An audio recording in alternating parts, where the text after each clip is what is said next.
Hi geeks and gamers, welcome to Archives Media. The current generation of hardware has been out for about 5 years now, and as technology and games continue to improve, the expectations of the capabilities behind consoles also begins to heighten. This year at E3, we already saw the beginning steps towards the announcements of next-generation hardware, with Microsoft announcing that the same team that built the Xbox One X was already at work making the next generation of Xbox consoles. Along with that, we already got 2 games announced during the Bethesda conference that are games that are being built from the ground up with the intention of being released on next-generation hardware.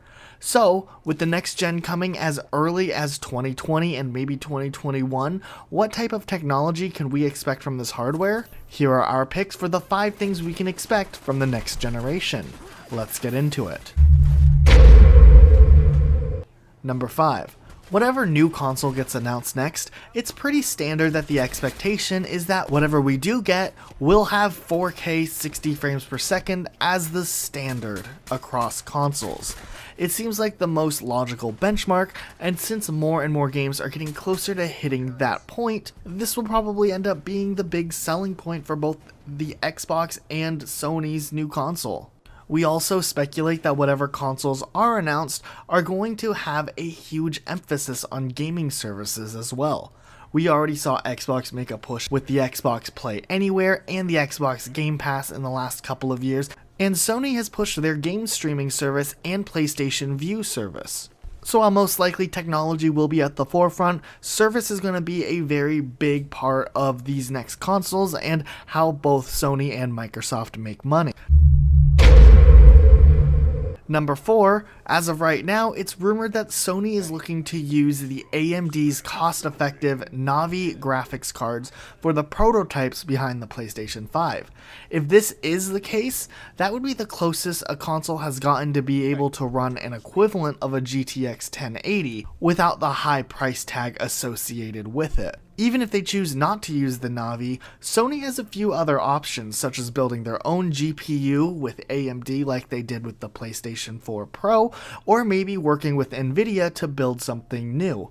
While it might not be the 1080 Ti itself, this will keep the price tag down and make the console more accessible for players looking to make the jump into next gen without having to dish out a lot of money on an expensive gaming rig, especially since the GTX 1080 can be sometimes extremely expensive, as high as $700, especially with the Bitcoin marketing surge.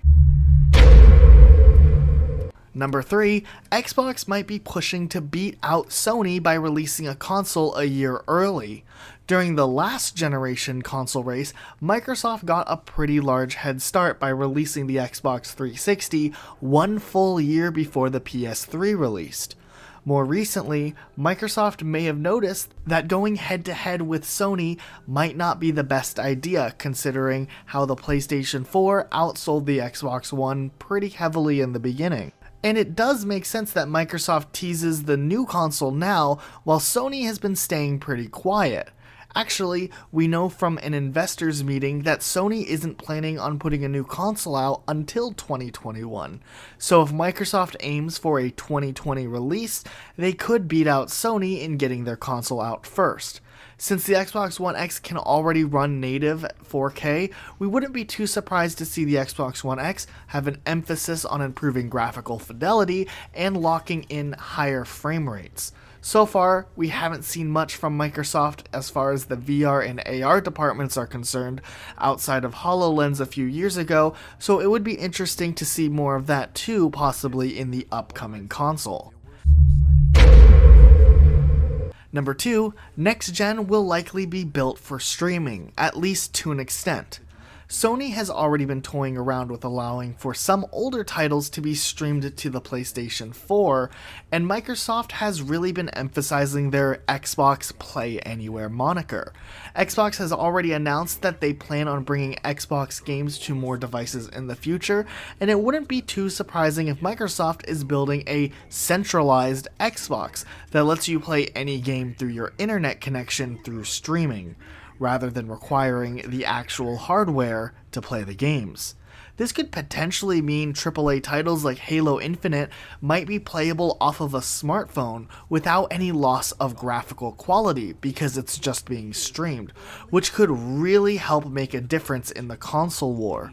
Sony could also easily do this as the technology is starting to become more and more commonplace, and really it's just a matter of having a fast enough connection with a strong server base. And as long as there is as low as possible latency, it could be the new way that players play games. Hey, it's Jordan taking over this video real quick. I want to interrupt just to tell you about our email list. If you're not signed up for our email list, you really should be. We do a giveaway every single week on there. All you got to do is sign up once, and then we give something away after our podcast is over on Saturday nights. I'll leave a link to both of those in the description below. Let's get back into this video. And number 1, the focus on more ways to play. At Microsoft's press conference, they already announced that they're working on developing the next set of Xbox consoles. Note, they used a plural there, which could mean that there will be options in regard as to which Xbox players can pick up. Not all people have 4K TVs just yet, and might still be comfortable playing on their regular 1080p, but still want access to the next generation of game releases. It wouldn't be surprising if the next Xbox has 2 versions, or perhaps the new game streaming service will allow for games to be played with much less expensive hardware, making the price significantly lower.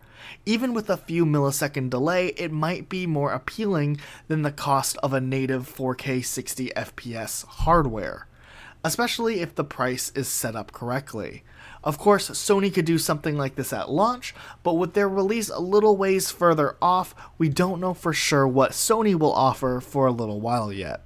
But those are our anticipated specs that we'll see from the next generation of consoles. Let us know what you think in the comment section down below, and be sure to subscribe and ring the bell to Archives Media so you don't miss our future uploads. We'll see you all next time with brand new videos.